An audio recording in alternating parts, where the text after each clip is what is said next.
नमस्कार, आप देख रहे हैं कानूनी जंग न्यूज़। कानूनी जंग न्यूज़ से मैं रिजवान आलम नूरी। आज मैं मौजूद हूं अररिया जिला के रानीगंज प्रखंड अंतर्गत ग्राम पंचायत राज पचीरा में।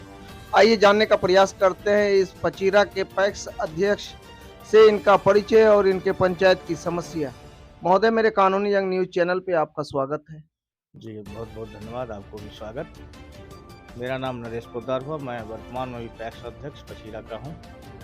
क्योंकि हमारे पैक्स में बहुत सा कारोबार अभी हो रहा है, जैसे खाद्य व्यवसाय, धान की अधिप्राप्ति इस पर काम हो रहा है। लेकिन कुछ काम ऐसे है जो किसानों को समुचित व्यवस्था पैक्स के माध्यम से मिलना चाहिए, वैसा नहीं हो रहा। जैसे किसानों की खेती के लिए सहयोग में उसका खाद तो मिल ही रहा है, लेकिन अच्छे-अच्छे किस्म के बीज और उन्हें जो समय पर सिंचाई का साधन, ये सब देख-रेख कम से कम जो किसान उन्नति करे, जो कि पैक्स के अंतर्गत देना चाहिए।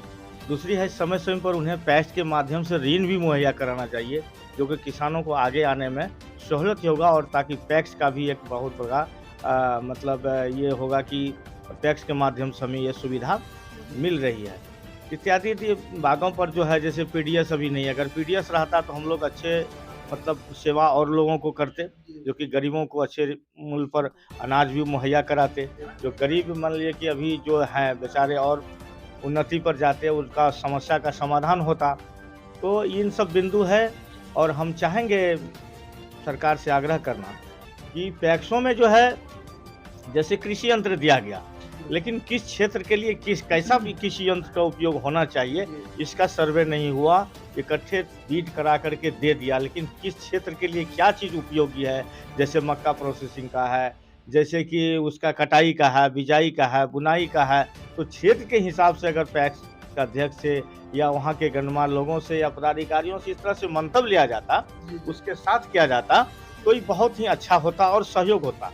जैसे सहयोग के लिए दिया गया है कृषि यंत्र, बहुत अच्छा है, लेकिन किस क्षेत्र के लिए क्या उपयोगी होना चाहिए, इसका कोई गाइडलाइन नहीं दी गई, जिससे के चलते अभी मनमानी ढंग से काम हो रहा है और पैक्स उससे जो उपार्जन करना चाहिए, वैसा उपार्जन कृषि यंत्र से नहीं हो रहा है। और लगता आने वाले भविष्य में ये जो है एक धोखाधड़ी होगा, इससे जो पैक्सों पर बोझ होगा, इसका कारण यही बनता है। जी। महोदय, आपके इस पैक्स को यानी पचीरा पैक्स को कितने सौ एमटी का गोदाम है और इससे आपके पैक्स की समस्याएं पूरी हो जा रही हैं, आवश्यकताएं पूरी हो जा रही हैं?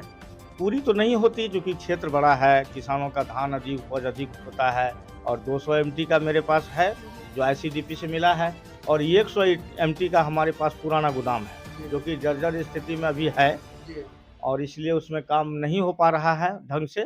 बरसात के समय में डर होता है, क्या करें, उसमें नहीं करें। और ऐसे हमने 500 एमटी और 1000 के एमटी का, चाहे जो हो दोनों में से, हमने आवेदन भी किया है और राइस मिल का भी अभी आवेदन किया है हमने, तो उस पर अभी कोई सुनवाई नहीं हुई, अभी मुझे नहीं मिला है, जिस वजह से हमको दूसरे राइस मिल में टेक होकर के धान का रिकवरी कर उससे मिलिंग करा करके एसएफसी को देना पड़ता है। इससे क्या होता है कि दूसरे जो मिल जो प्राइवेट है उनसे करते हैं तो उसकी मनमानी होती है। जी, बहुत बड़ी मनमानी, यहाँ तक के क्विंटल में 7 से 10 किलो तक बट लिया जाता है, यानी काटा जाता है। और सरकार का जो हम लोगों का भी निर्धारण रेट है कॉस्ट का, जैसे कैरेज का, लेबर कॉस्ट का, ये सब जितना भी है वो पुराना रेट ही है, जबकि वर्तमान समय में सरकार भी मजदूरों का रेट बढ़ाया है, लेकिन हम लोगों पर लागू नहीं हुआ है। हम लोग पुराने रेट के हिसाब से मिलता है और नए रेट के हिसाब से उसको वहन करते हैं, जिससे पैक्सों पर बोझ पड़ता है। विशेषकर मिलर की जो व्यवस्था है आप जैसे पैक्स अध्यक्ष के लिए, वो बहुत दयनीय है। एक लॉट के धान पे सुनने को आ रहा है कि 42,000 रुपए देने को पड़ रहे हैं आप जैसे पैक्स। जी, क्लियर 100 रुपया कुंटल कर दिया है और पिछले साल से।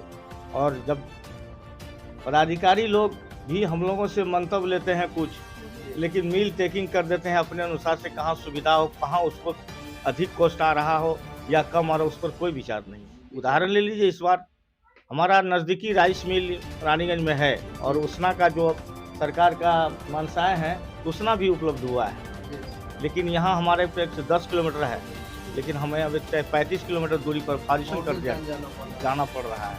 ये सब पदाधिकारी